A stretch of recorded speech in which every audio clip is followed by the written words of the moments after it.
하나님 말씀은 요한복음 3장 22절에서 36절까지 말씀입니다.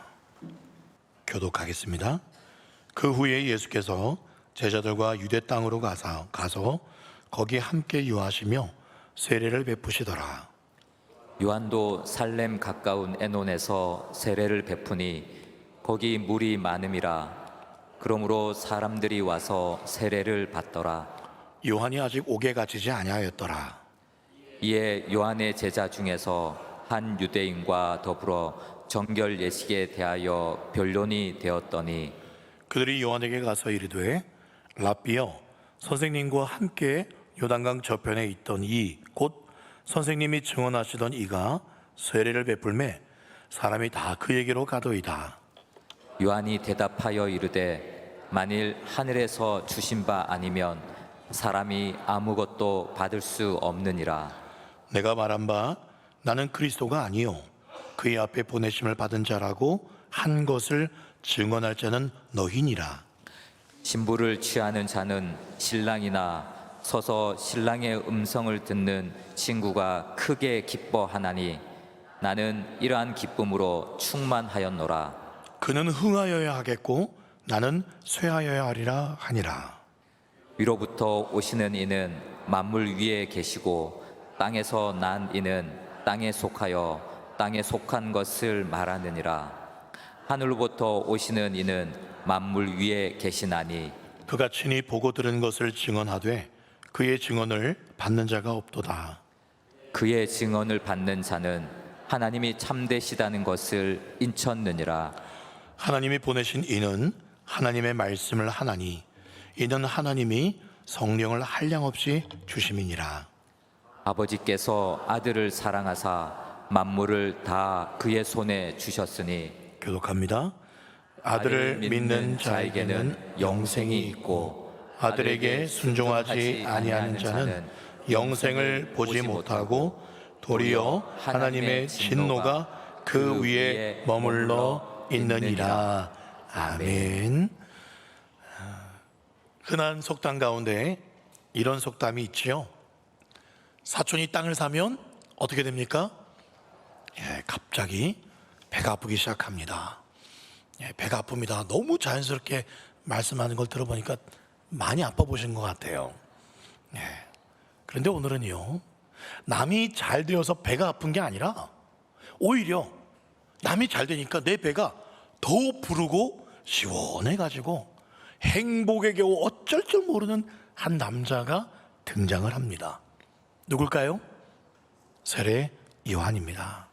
여러분, 세례 요한 얼마나 대단한 사람입니까? 마태복음 3장 5절에 보면 이때에 예루살렘과 온 유대와 요단강 사방에서 다 그에게 나왔습니다. 저기 예루살렘, 온 유대 어마어마한 사람들이 세례 요한 한번 보려고, 그 설교 한번 들으려고, 그 세례 받으려고 어마어마한 사람이 다 나왔다고, 좀 과장된 표현이지만 그렇게 나왔습니다. 교회로 비유하면 갑자기 폭발적으로 부흥한 정말 대형 교회를 하나 세운 것과 다름이 없죠. 그런데 바로 그때 인근에 새로 한 교회가 세워졌어요. 그리고 그 교회가 갑자기 부흥하기 시작합니다. 새로 세워진 교회가 오늘 22절에 나옵니다. 그 후에 예수께서 제자들과 유대 땅으로 가서 거기에 함께 유하시며 세례를 베푸시더라. 그 교회는 예수 교회예요. 새로운 담임 목사가 오셨는데 예수님이란 분이 담임 목사로 오셔서 얼마나 설교를 잘하고 얼마나 말씀을 잘했던지 거기도 지금 사람들이 갑자기 모이기 시작합니다. 여러분, 그런데요, 이 세례 요한 가문과 예수님의 가문은 정말 하늘과 땅 차이입니다. 세례 요한은요, 당시 제사장 가문이었습니다. 그렇죠. 아버지가 사가랴였어요. 아주 유명한 분이었습니다. 그런데 예수님은 누굽니까? 어느 가문이에요? 목수 가문입니다. 지금 신분과 배경이 안 좋은 이 목수 가문에 나온 한 설교자가 지금 더 잘 나가기 시작했어요. 그걸 본 세례요한의 제자들이 뭐라고 표현했냐면 3장 26절에 그들이 요한에게 가서 이르되 라삐어, 세례요한을 일컫습니다. 선생님과 함께 요단강 저편에 있던 곧 선생님이 증언하던 그 사람이 세례를 베풀기 시작하니까요, 사람들이 다 그 사람들에게 지금 가고 있습니다. 큰일 났어요. 지금 우리 교회가 이렇게 지금 갑자기 큰 교회가 됐는데 우리 교회가 문 닫을 수도 있어요. 어떻게 하면 좋습니까? 지금 그렇게 말한 거죠. 여러분, 인생에서 사람들이 참 뭐 앞에 약해지는지 아십니까? 별거 아닌 숫자 앞에 약해집니다. 숫자. 얼마나 벌었느냐, 얼마나 많은 사람들이 나를 따르느냐, 이런 숫자에 사람들이 너무나 약해져요. 지금 요한의 제자들은 사람들이 지금 다 예수가 세운 교회, 예수 목사한테 가서 그 사람 설교 들으려고 지금 가고 있습니다. 큰일 났어요. 지금 제자들이 뭐라 하냐면 다 그 사람한테 갔다 그래요. 다 가긴 뭘 다 갑니까? 이 세례요한 앞에 모인 사람들이 조금 줄었겠죠. 저기도 무슨 말 하니까 한번 가보자 그랬겠죠. 조금 줄은 거 가지고 이 제자들은 위기의식을 느끼고 자기들보다 좀 더 모인다는 그 조금 더 그 숫자에 지금 그 단순한 숫자라는 수치 앞에 지금 떨고 충격받고 있습니다. 제가 어린 시절 제가 미포교회 출신인 건 다 아시니까요. 그 미포교회가 제가 어렸을 때는 지나가다 보면 동산약국 있지요. 동산약국 그 위에 있었습니다. 네, 그때 상가 건물에 있었죠. 근데 제가 어린 시절에요, 그 교회 바로 옆에 살았어요. 그 바로 옆에 그 단칸방 여러 개 있는 그 셋집 단칸방에 살았는데 교회랑 바로 옆에 있으니까 늘 교회 왔다 갔다 놀고 그랬습니다. 늘 교회에 대한 자부심이 컸죠. 그런데 갑자기 저희 교회 옆에 한 교회가 세워졌는데 늘 그 교회가 비교가 되고 신경이 쓰였어요. 어린 마음에. 그 교회가 뭐 말해도 될 것 같아요. 명성교회라는 교회였습니다. 명성교회 바로 옆에 있거든요. 아직 명성교회는 그 자리에 그대로 있습니다. 크게 부흥했고요. 근데 그 어린 마음에 안 돼, 우리 미포교회가 더 잘 돼야 돼 하면서요, 어린 시절 수시로 명성교회랑 미포교회랑 왔다 갔다 하면서 명성교회 뭐 바뀐 거 없나, 놀이터가 세워졌나, 주차장이 넓어졌나, 그 어린 마음에 초등학생이 왔다 갔다 가서 막 교회를 비교를 했더랬어요. 이 미포교회가 전화동으로 이전을 하게 되었죠. 부흥해서 크게 이전했습니다. 근데 전화동에 이전에 제가 초등학교 6학년 때였거든요. 중학교, 고등학교, 대학부 시절까지 전화동에서 이제 보내게 됩니다. 그런데 전화동에 가니까 또 다른 교회가 신경이 쓰여요. 바로 옆에 있는 전화교회. 전화교회만 신경 쓰이는 게 아니에요. 평강교회도 신경 쓰이고 금빛교회도 신경 쓰이고, 뭐 그리 비교할 대상이 많아졌는지.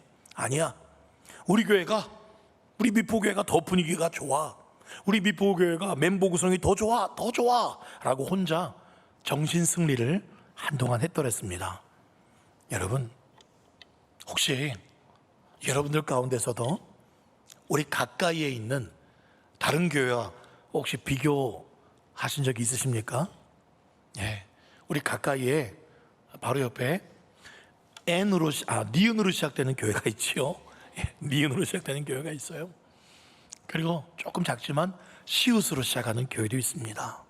그리고 저기 남목성당 그 옆에는 기역으로 시작되는 교회도 있어요. 한번 여쭤볼까요, 여러분? 여러분, 그 교회들은 도대체 누구의 교회입니까? 사람의 교회입니까? 아니면 주님의 교회입니까? 다 주님의 교회들입니다. 비교할 대상이 아니에요.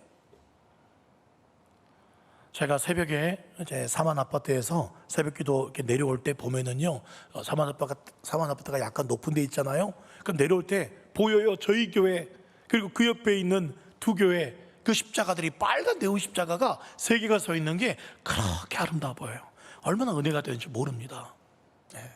제가 전도할 때 중학생, 고등학생, 초등학생 전도할 때 물어봐요. 교회 다녔냐? 남목교회 다닌 적이 있대요. 그럼 남목교회 나가라고 다시. 또 어떤 친구는 지금도 남목교회 다니고 있대요. 그 옆에 있는 친구도 남목교회 되고, 제가 N으로 시작되는 니은이란 교회라고 말했는데, 하여튼 그렇게 데리고 가라고. 어느 교회 가든 상관없다고. 네. 그렇죠?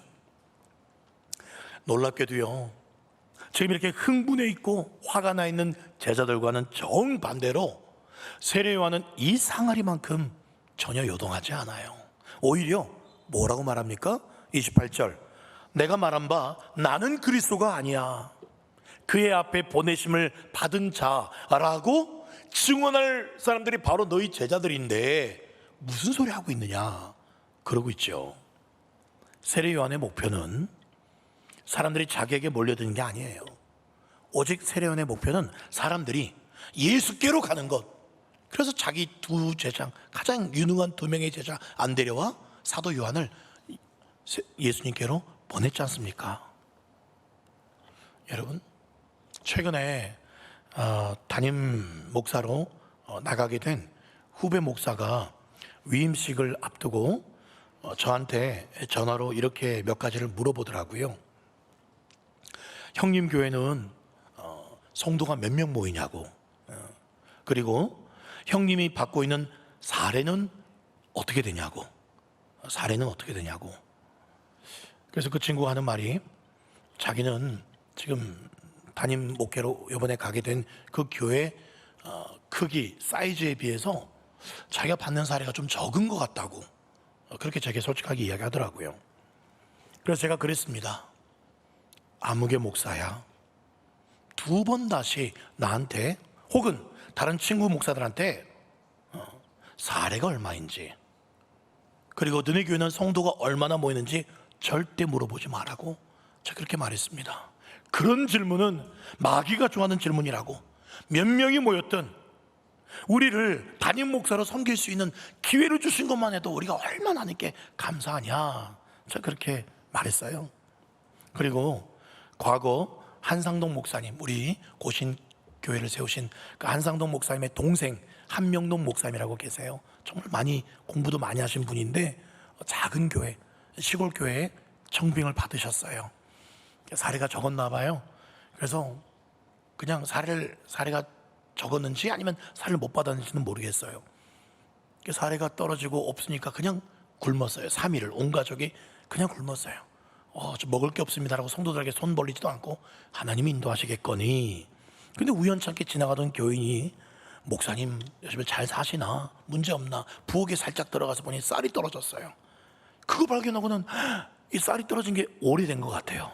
그리고 교회에 말해가지고, 우리 목사님 쌀 떨어졌음에도 서늘하게 말 한마디 하지 않고 3일을 굶으셨단다. 그 얘기가 소문에 퍼져가지고 그 다음부터는 단 한 번도 그 목사님이 굶은 적 없이, 그렇게 하나님께서 인도하지 않았느냐, 너 그 얘기 알잖아.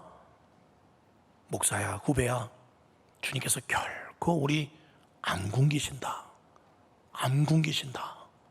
사례 그런 거 물어보지 마. 작다고 생각하지도 마. 자네에게 맡겨주신 그 성도님들이 최고로 귀한 줄로 알고 그냥 너에게 맡겨주신 그 교회 그냥 충성해. 그 교회가 너에게 가장 좋은 교회고 너에게 제일 맞는 교회 보내주신 거야 라고 제가 그렇게 말했더니, 후배 목사가 잠깐 침묵하더니, 형님, 위임식을 앞두고 깊은 가르침을 가르쳐주셔서 감사하다고, 잊지 않겠다고 그렇게 말을 하더라고요. 막상 저도 그렇게 말하고 나니까요, 제 스스로가 너무 멋있는 거예요. 내가 그 준비한 것도 아닌데 그냥 그런 말이 술술 나온 거예요. 그렇게 제가 전화를 끊고 나서 제가 뭐 한 줄 아십니까? 그 후배 목사 교회에 유튜브 구독자 수가 몇 명인지 살펴봤어요. 거기는 유튜브 구독자 수가 몇 명인가?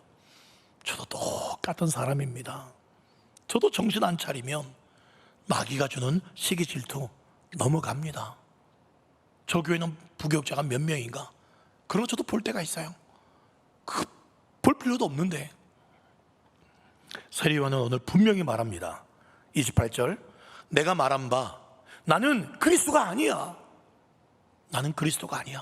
나 주목하지 마. 이거 나는 그리스도가 아니다, 저 말에는 어떤 의미가 담겨지는지 아십니까? 거꾸로 말하면 나는 그리스도가 누군지를 너무나 잘 안다는 거예요.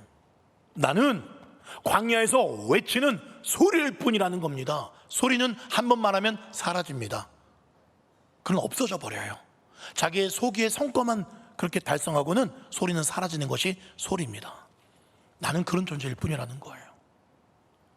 그러면서 29절에 이 제자들에게 요한은 이렇게 말합니다. 세례요한은 신부를 취하는 자는 신랑이나 서서 신랑의 음성을 듣는 친구가 크게 기뻐하네. 나는 이런 친구의 기쁨으로 충만해졌다.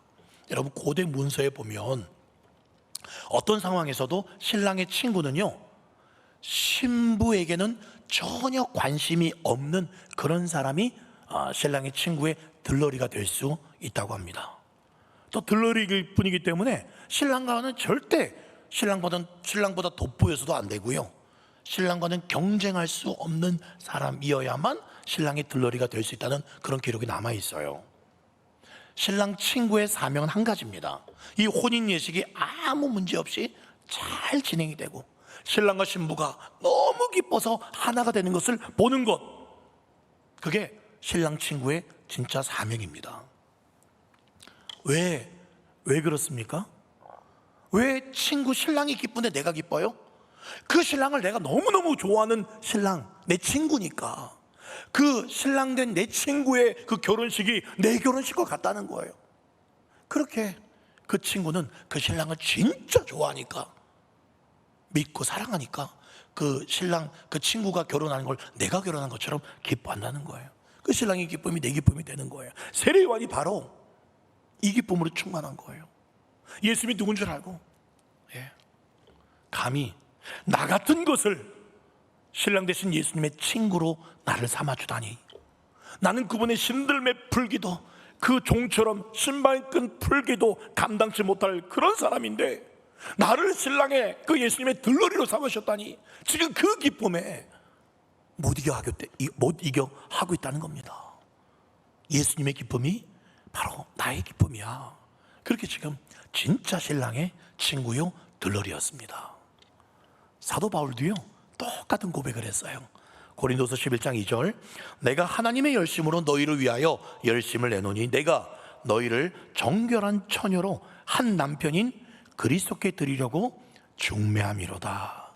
중매함이로다. 사도 바울 누굽니까? 수많은 교회를 개척하고 수많은 사람을 전도한 사도 바울. 그 마음에는요, 내가 이렇게 교회를 많이 개척했는데 내가 이 많은 교회 총회장이 되어야지, 감리교로 말하면 감독쯤 되겠죠. 내가 감독이 되어야지. 그런 게 하나도 없어요. 그 사람들에게 자기가 높임 받는 게 아니라 오직 이 사람들이 여전히 예수 잘 믿고 있나, 그러면서 예수님께 계속 중매시켜주고 있어요. 그게 바로 뭡니까? 서신서 말씀들이에요. 그 예수님께 혹시 떨어져 나가진 않았나, 계속 예수님께로 연결시켜주시는 작업이 서신서를 쓴 목적이지 않습니까? 오늘 30절 말씀 같이 한번 읽어봅시다. 시작. 그는 흥하여야 하겠고 나는 쇠하여야 하리라. 그는, 예수님은 더 잘 되어야 되고 나는 쇠하여야 된다. 이걸 유진 피터슨이라는 목사님이 메시지 성경이라고 좀 쉽게 현장에 맞게끔, 또 요즘에 맞게끔 번역한 성경이 있어요. 이렇게 이걸 번역했습니다. 지금은 그분이 중앙무대로 나오시고 나는 가장자리로 비켜나가야 될 순간입니다 라고 그렇게 고백했어요. 그분이 중앙무대로 나가시고 이제 나는 가장자리로 비켜나가야 될 순간입니다. 여러분, 혹시 이런 생각은 들지 않으세요? 아니, 주님은 주님이시니까 당연히 흥하셔야 되고 나도 좀 인정받고 흥하면 뭐 어때요? 그렇죠? 주님 영광에서 내가 열심히 30년, 40년 충성하고, 그리고 나도 뭐 원로 목사, 원로 장로, 또 은퇴 권사, 뭐 그렇게 또 좀 사람들 인정도 받고, 그리고 또 저 사람 날 인정을 안 해? 뭐 이렇게 화도 날 수도 있지 않은 겁니까? 여러분, 그게 가능할까요? 주님도 흥하고 나도 좀 인정받고 흥하게 되는 거. 여러분, 그렇게 되면 주님을 향한 온전한 영광, 주님이 정말 흥하게 되지 못할 가능성이 높습니다. 주님도 흥하지만 나도 좀 인정받고 싶어요. 그렇게 되면 결국 어느 순간 주객이 전도되어서 주님을 가장자리로 밀쳐내는 순간이 올 수가 있어요. 죄송하지만 저도 그런 목사가 되지 않으려고 평생 기도 제목이기도 하고, 하지만 참 안타까운 그런 선배 목사님들을 여러 보았습니다. 제가 이름 밝힐 수 없지만 정말 3만 명 모이는 서울의 그 서초에 있는 큰 교회, 우리나라에서 설교를 제일 잘한다고 알려진 그 목사님 정말 초창기에는 그렇게 은혜로웠습니다. 겸손했다 그래요. 그런데 어느 순간 성도가 사준 차라서 벤틀리라는 3억을 호가하는 그런 스포츠카를 타고 다니면서 서울 도시고속도로를 질주하면서 한번 난 스트레스 받으니까 스트레스를 풀어야 되면 하면서 스티커를 일부러 여러 장 끊습니다. 뭐 벌금 내면 되니까, 교회가 부자니까 내주겠지. 그 스포츠카 다니면서 스트레스를 그렇게 푼다는 이야기를 듣고 저도 충격이었고, 그분을 좋아했던 많은 분들도 충격받았어요. 그리고 그걸 취재했던 기자에게 이런 거 왜 취재하냐고 그렇게 화를 내는 모습을 보고, 누가 정말 그 교회의 주인이신가, 주님을 언제든지 가장자리로 밀쳐낼 수도 있겠다, 나도 그럴 수도 있겠다, 그런 생각이 들었어요. 여러분, 사도 바울도요, 예수님 만나기 전에는 사람들에게 인정받는 게 목적이었습니다. 자기가 얼마나 유대교에 열심히 있는가를 기독교인들을 앞서가서 죽이는 걸 보면서 보여주고 싶었고 인정받고 싶었어요. 그리고 굉장히 많이 배운 사람이에요. 똑똑한 사람입니다. 그리고 로마 시민권조차 가지고 있는 사람이에요. 그래서 이 사람은 정말 출중한 가말리의 문화에 또 다른 랍비가 되는 것이 꿈이었습니다. 그런데 예수님을 전인격적으로 만나고 그 모든 꿈이 산산조각이 나버렸습니다. 결국 사도 바울 뭐라고 고백합니까? 에베소서 3장 8절 말씀에 모든 성도 중에 지극히 작은 자보다도 더 작은 나다. 나는 그 누구보다도 내세울 것 없는, 자랑할 것 없는, 별 볼 일 없는 사람이다. 그렇게 고백을 하고 있어요. 그리고는 결정적으로 이렇게 고백합니다. 갈라디아서 2장 20절 같이 한번 읽어볼까요? 시작. 내가 그리스도와 함께 십자가에 못 박혔나니 그런즉 이제는 내가 사는 것이 아니요 오직 내 안에 그리스도께서 사시는 것이라. 이제 내가 육체 가운데 사는 것은 나를 사랑하사 나를 위하여 자기 자신을 버리신 하나님의 아들을 믿는 믿음 안에서 사는 것이라. 여러분 앞에 다시 한번 말씀 방송에 띄워주시겠어요? 빨간색 글자 보십시오. 앞에. 네. 내가 십자가에 못 박혔다. 무슨 말입니까? 난 죽어버렸다는 뜻입니다. 그래서 내가 사는 건 아니에요. 세상 자기는 없습니다. 내 안에는 나는 없어요. 그리스도만 사시는 것이라 라고 고백을 했습니다. 사도 바울은 깨달았습니다. 내가 쇠하해지고 작아지고 그 누구보다도 내가 작아져야겠다. 난 죄인 중에 괴수다. 그 정도에서 끝나는 게 아니라 나는 죽어야 되는구나. 십자가에 못 박혀야 되는구나.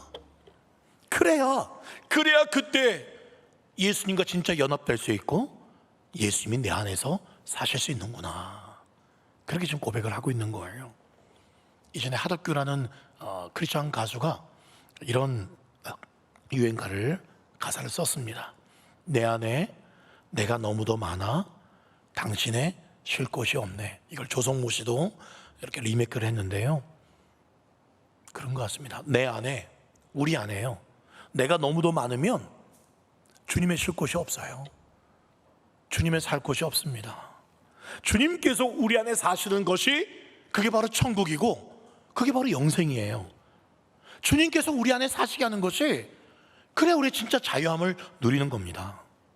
내 생각이 아니라 내 안에 사신 분, 그분이 생각하는 대로 내가 생각하고 내 안에 사시는 주님이 말씀하신 대로 내가 말하고 그분이 보는 걸 내가 보고 그분이 행한 대로 내가 행하는 것, 이걸 7글자로 뭐라 하는지 아십니까? 진짜 그리스도인이라고 말합니다. 그런 진짜 그리스도인이 주님께서 점점 내 안에서 커지는 것을 경험하고 나는 점점 더 작아지고 죽어지는 것을 경험할 수 있는 사람들입니다. 여러분 혹시 내가 예수를 믿고 있는데 여러분들이 작아지는 게 아니라 점점 내 생각, 내 욕심, 내 말이 커지고 있다면 그건 분명 지금 잘못된 겁니다. 내 안에 내가 커지고 있고 예수님이 점점 작아지고 예수님의 형상이 드러나고 있지 않다면 그런 사람을 7글자로 가짜 그리스도인이라고 할 수 있습니다. 예수님은요, 여러분 잘 들으십시오. 예수님은 우리의 경배의 대상이지 우리 경쟁 상대가 아닙니다. 여러분, 교회 안에도 그런 것 같아요. 우리는 누군가를 저 사람 참 정말 예수의 사람으로 내가 잘 세워가면 좋겠다가 아니라 저 사람은 내 사람으로 만들어야지, 내 편으로, 우리 그룹으로 만들어야지, 내 영향력 안에 묶어두어야지. 그렇게 하는 것은 교회 안에서 주님과 경쟁하는 겁니다. 예수 사람으로 만드는 게 아니라 내 사람으로, 내 편으로. 그건 주님을 경배하는 게 아니라 주님과 경쟁하는 거예요. 교회 안에서 어떤 일을 하더라도 내 이름이 꼭 좀 드러나면 좋겠고, 내가 주목받지 못하면 그게 분하고, 선거에서 내가 탈락되면 나는 이 교회 소망 없다, 다른 교회 가지 뭐. 그 다른 교회 가서 권사 되시고 다른 교회 가서 장로 되시는 분들 많이 봤어요. 그런 장로 투표 떨어졌다고, 권사 투표 떨어졌다고, 장립지사 투표 떨어졌다고. 여러분, 우리의 신앙의 위기는요, 내가 교회 안에서 영향력이 없어지는 게 아니라 신랑이신 내 주님과 신부된 그 성도님들을 내가 잘 연결하고 정말 내 안에서 예수 그리스도의 형상을 보여주면서 예수님 닮아가게끔 그 기쁨을 놓치고 사는 것, 그게 진짜 위기입니다. 베드로도 그랬어요. 베드로도 어떤지 아십니까? 변화된 줄 알았어요. 예수님께서 이제 그 배신하고 도망갔던, 갈릴리로 도망갔던 베드로를 다시 불렀어요. 네가 나를 사랑하느냐? 그 베드로가 염치가 없죠. 예, 사랑하는 거 아시잖아요. 네가 나 사랑하냐? 아시잖아요. 진짜 나 사랑하냐? 아시잖아요. 그럼 됐다. 그럼 다 됐다. 너랑 나랑 결산 끝났어. 이제 내 양을 치라. 그래서 베드로가 회복된 줄 알았어요. 근데 뭐라 그럽니까? 베드로가 한마디 더 합니다, 예수님께. 그런데 예수님, 내 옆에 있는 이 사람, 사도 요한을 가리키면서 이 사람은 앞으로 어떻게 되겠습니까? 라고 지금 다른 데 또 신경 씁니다. 그 예수님 뭐라 그럽니까? 야 이놈아, 이 옆에 있는 이 사도 요한 내가 다시 올 때까지 살아있게 한다 할지라도 그게 니랑 무슨 상관이냐? 너는 나만 따르면 돼. 얘 무슨 신경 쓰냐? 넌 나만 바라봐. 그 예수께서 한마디 또 하잖아요. 여러분, 그랬던 베드로 여전히 주님 바라보지 못하고 옆에 바라보고 딴 데 바라보고 그랬던 베드로가 성령으로 거듭나고 어떻게 바뀝니까? 사도행전 3장 12절, 베드로가 이것을 보고 백성에게 말하되 이스라엘 사람들아, 이 일을 왜 놀랍게 여기느냐? 그 성전 미문의 안전뱅이를 일으켰던 바로 그 일입니다. 우리 개인의 권능과 경건으로 이 사람을 걷게 한 것처럼 왜 우리를 주목하느냐? 16절, 예수로 말미암아 난 믿음이 너희 모든 사람 앞에서 이같이 완전히 낫게 했다. 내가 아니야. 나 쳐다보지 마. 주님 쳐다봐. 주님 쳐다봐. 자기는 사라지기 시작했어요. 다른 사람 바라보지 않아요. 오직 자기도 주님 바라보고 다른 사람도 주님만 바라보게끔 자기는 사라지고 있습니다. 세례요한이 그런 거예요. 세례요한이 바로 그랬습니다. 예수님이 누군가를 진실로 알았어요. 오늘 요한복음 3장 31절, 그 예수님은 위로부터 오시는 이야. 그리고 끝에 보세요. 그분은 만물 위에 계시는 분이야. 34절, 그분은 하나님이 보내신 이야.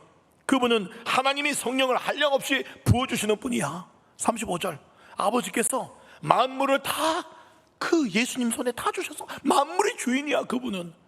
36절, 아들을 믿는 그분을 믿는 자에게는 영생이 있는, 영생을 주실 수 있는 바로 그런 분이야. 그런 분과 감히 내가 어찌 비교될 수 있어? 그런 분에게 다가야지. 난 아무것도 아니야. 지금 그렇게 지금 세례요한은 고백하고 있어요. 여러분, 이런 예수님이, 이런 온 우주의 예수님이 우리 안에 거하시고 나를 사랑하신다는데, 여러분, 내가 도대체 누굴 쳐다볼, 왜 다른 데 손 벌리고 다른 데 쳐다보고 있겠습니까? 그 기쁨을 왜 다른 데 빼앗기려고 하십니까? 요한복음 15장 15절 말씀에 여러분 놀라운 말씀입니다. 이제부터 너희를 종이라 하지 아니하리니 종은 주인이 하는 것을 알지 못함이라. 너희를 뭐라고요? 친구라 하였노니. 온 우주의 하나님, 만물의 주인 되신 하나님, 영생을 주시는 그분이 우리 친구래요. 우리 친구래요. 예수님은 우리를 친구 삼기 위해서 이 땅에 내려오셨습니다. 그런데요, 그런 예수님이 오히려 주님이 흥하셔야 되고 우리가 쇠야 되는데 이상한 삶을 사셨어요. 성진아, 난 네가 정말 다시 회복되면 좋겠다. 네가 전체 잘 되면 좋겠다. 네가 더 흥하면 좋겠다. 나는 쇠하여도 괜찮아. 그래서 예수님 저를 위해서 십자가 지셨습니다. 갈릴리 교회야, 너희들 정말 잘 됐으면 좋겠다. 너희들 정말 흥했으면 좋겠다. 영혼이 잘 돼같이 범사가 잘 되고 강건했으면 좋겠다. 제발 너만은 살아다오. 너만은 잘 됐으면 좋겠다. 그렇게 될 수 있다면 나는 얼마든지 죽을 수 있어 라고 십자가 지신 예수님, 그분이 흥하셔야 되는데 우리 흥하게 만들어 놓고 그분이 쇠하고 그분이 죽으셨어요. 그분이 바로 우리의 신랑 되신 예수 그리스도이십니다. 사랑하는 여러분, 그 예수님께서 이제 갈릴리 교회야, 조목사야, 나 흥하게 안 해도 괜찮아. 예배 때 열심히 찬양하고 그렇게 흥하게 하는 건 좋지만 이제는 나를 흥하게 하는 것은 이렇게 하는 게 나를 흥하게 하는 거야 라면서 이런 말씀을 주세요. 빌립보서 2장 3절 말씀 같이 읽어볼까요? 시작. 아무 일이든지 다툼이나 허영으로 하지 말고 오직 겸손한 마음으로 각각 자기보다 남을 더 낫게 여기면 좋겠다. 너보다도 네 옆에 있는 그 사람이 더 낫게 그렇게 여겨줘. 그게 바로 나를 흥하게 하는 거야. 다른 사람을 낮게 취급하는 게 아니라 낫게 여기라는 거예요. 또한 어떻게 하라고요? 골로새서 3장 17절 말씀, 또 무엇을 하든지 말이나 이러나 다 예수님의 이름으로 말하라는 거예요. 그리고 18절에 아내들아 남편에게 복종하라. 이게 바로 주님을 흥하게 하는 거예요. 너는 쇠하는 겁니다. 또 19절에 남편들아 아내를 사랑하며 괴롭게 하지 말라. 네. 그래서 제가 어제 자기 전에 막 뭐 얘기하다가 또 아이들하고 같이 또 저는 토요일날 밤에 예배를 드립니다. 예배를 드리다가 뭔 얘기하다가 그 아내가 툭 무슨 말을 던졌어요. 그 말이 좀 제가 듣기가 그래서 당신은 모국어가 별로 좋지가 않아. 그러니까 모국어 이제 어머님 고향에서 자라온 모국어 안 좋은 것 같아. 그랬더니 아내가 좀 대로주고 말로 받았습니다. 뭐 이렇게 저렇게 말하는데 그 말이 다 맞아요. 그래서 제가 그랬어요. 맞다. 당신 모국어가 더 좋다. 내 모국어보다 당신 모국어가 더 좋다. 제가 그래서 아내를 흥하게 하고 제가 쇠해졌습니다. 그랬더니 아내가 하는 말이 그럼 불 끄고 나가세요. 그래서 불 끄고 나갔어요. 전 거실에서 코 골고 잘 때 거실에서 자주 잡니다. 20절 말씀에 자녀들아 모든 일에 부모에게 순종하라. 또 21절에 아비들아 너희 자녀를 노엽게 하지 말라. 그게 주님을 흥하게 하는 거예요. 그렇습니다. 23절 보십시오. 23절 무슨 일을 하든지 마음을 다하여 죽게 하듯 하고 그렇게 말씀하십니다. 아내에게 남편에게 자녀에게 죽게 하듯 하는 것, 그러면은 어떻게 하는 겁니까? 그들을 흥하게 하고 내가 쇠해지는 겁니다. 정호승이라는 시인의 낡은 의자를 위한 기도라는 시가 있는데 참 그 시 중에 이 한 대목이 너무 와닿아서 제가 소개를 해볼게요.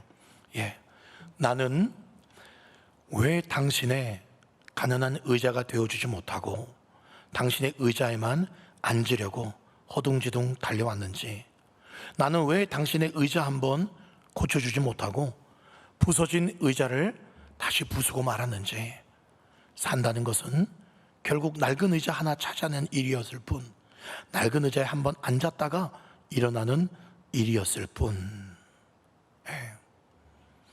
나는 왜 당신 나에게 와서 앉을 수 있는 가난한 의자가 되어주지 못하고 당신 의자에 앉으려고 그렇게 주인 노릇하려고 했는지, 당신의 상처받은 의자 한번 고쳐주지 못하고 그 상처받은 당신의 의자를 다 덮부수고 말았는지, 결국 인생이란 그 의자 하나 차지하는 것일 뿐. 여러분, 우리 인생이 비록 낡은 의자처럼 누군가 가난하고 지친 사람이 잠깐이라도 앉을 수 있는 그런 의자가 되어주시기를 바랍니다. 비록 보잘것없고 낡은 의자 같은 그런 삶을 살았을지라도 그런 의자가 되어서 기꺼이 내 남편을 내 마음의 의자에 앉혀드리고, 내 아내를 앉혀드리고, 내 자식들을 앉혀드리고, 이웃을 앉혀드리고, 내 것을 그렇게 내어주는 사랑을 한다면 그것이 바로 주님을 흥하게 하는 거고, 내가 세워지는 비밀을 터득한 사람들이에요. 그런 사람이 진짜 영생을 경험하는 사람들입니다. 그런 사람들이 부르는 노래가 있어요.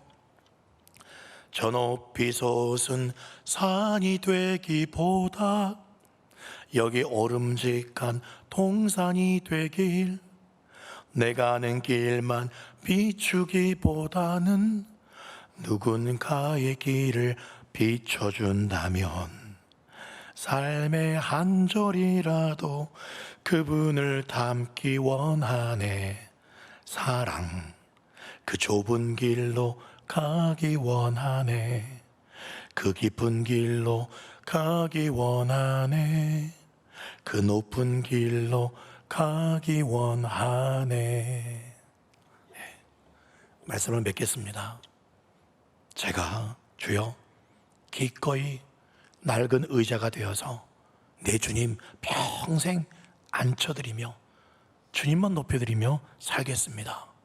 또 우리 교회 안에, 우리 구역 안에 우리 성도들 중에 영적으로, 육적으로 누가 힘들다면, 가난하다면 제 낡은 의자 같은 삶이라도 내어주어서 그 힘들어하는 성도가, 우리 구역원이, 우리 기관, 그 사람이 나를 통해서 내가 낮아지고 그분을 앉혀드려서 그분도 예수 안에 참 안식과 영생을 얻도록, 참 기쁨을 얻는데 귀하게 쓰임받는 인생 되게 하여 주시옵소서. 그리하여 여러분 인생 내내 우리 주님만 높임 받으시고 저 천국 올라갔을 때 잘했다, 잘했다, 그게 바로 내 마음이야. 내가 너를 위해서, 너희가 흥하고 너희 살리려고 내가 쇠해지고 죽은 것처럼 네가 그런 삶을 살았구나. 네가 바로 진짜 그리스도인, 나를 닮은 내 제자, 내 신부구나 라고 그렇게 주님 앞에 칭찬받을 수 있기를 겸손의 왕이신 예수님의 이름으로 간절히 축원드립니다.